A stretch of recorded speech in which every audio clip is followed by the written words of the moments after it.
బంగ్లాదేశ్లో ఇప్పుడు జరుగుతున్న అల్లర్లకు కారణం ఏంటి? అయినా ఫుల్ మెజారిటీతో గెలిచిన ప్రైమ్ మినిస్టర్ షేక్ హసీనా దేశాన్ని వదిలేందుకు పారిపోవాల్సి వచ్చింది. స్టూడెంట్ వర్సెస్ గవర్నమెంట్ గొడవలకు కారణమైంది. ఈ గొడవలు జూలై 1 నుంచి స్టార్ట్ అయినాయి. ఇప్పటి వరకు 100 మందికి పైగా ప్రాణాలు కోల్పోయారు. ఇది ఇప్పటి కథ కాదు, మనం కొన్ని సంవత్సరాల ముందుకు పోదాం. అది 1971 కంటే ముందు చూసుకుంటే మనము మన దేశం నుంచి పాకిస్తాన్ వాళ్ళు విడిపోయిన తర్వాత వాళ్ళది 2 దేశాల లెక్క ఏర్పడ్డది అన్నట్టు. సో ఏర్పడేసరికి వాళ్ళ ఏమైందంటే పాకిస్తాన్ కల్చర్ వేరుంటది, బంగ్లాదేశ్ అంటే ఇప్పుడు బంగ్లాదేశ్ అంటే అప్పుడు పాకిస్తాన్ వాళ్ళ కల్చర్ వేరుంటది. సో వాళ్ళు ఏమన్నారంటే మాకు సొంత దేశం కావాలని ఆ పాకిస్తాన్తో పోరాటం చేశారు.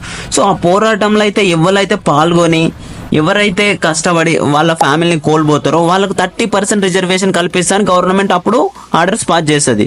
యుద్ధం వల్ల ఎఫెక్టెడ్ పీపుల్స్ ఉమెన్స్ కి 10%, మళ్ళీ డిస్ట్రిక్ట్ బేస్డ్ మైనార్టీస్ కి 40% అండ్ మైనార్టీ బేస్డ్ కి 20%. షేక్ హసీనా ఫాదర్ అప్పటి ప్రైమ్ మినిస్టర్ షేక్ ముజిబుర్ రెహమాన్ ఈ చట్టాన్ని తీసుకొచ్చాడు.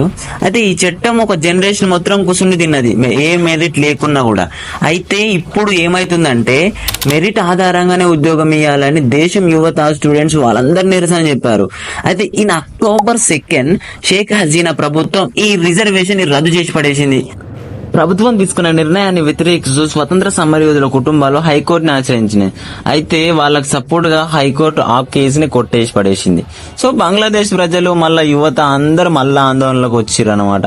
సో వాళ్ళందరూ ఏం చేసేది ఏం లేక మళ్ళీ సుప్రీంకోర్టు దగ్గరికి వాళ్ళు స్టూడెంట్స్ అందరు వెళ్ళిపోయారు.